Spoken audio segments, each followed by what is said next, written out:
Well, this is testing out the GoPro in the new location. As you can see there, that's the windshield vibrating. My hand is still, and the GoPro is doing an excellent job of not showing any of that vibration, but you can sure see it there in the windshield on the camera there. You can hear it a rattling there.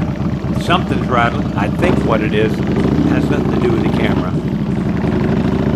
But I like the sound of it going down here, shifting gears. Take a listen.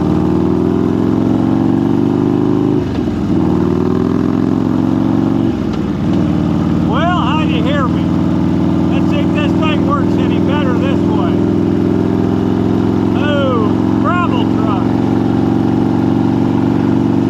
We don't want no gravel truck.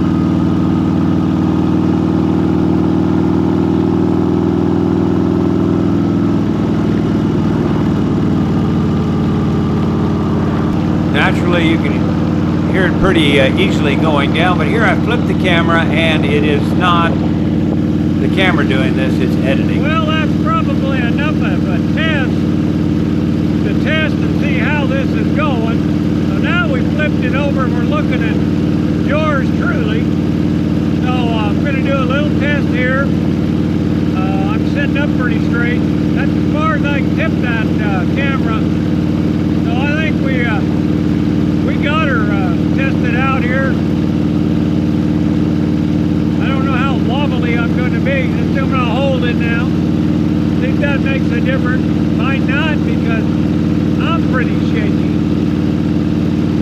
Anyway, that's a test for that. I'm going to flip it back up the other way for a little bit more and call it good. I think this is going to be really good for like photoing myself as we're going down the road and stuff like that. No scenery, but if I just wanted to get a photo of me and maybe Vicky on back, that'll be the way to use that camera the best, because there won't be no reflection naturally.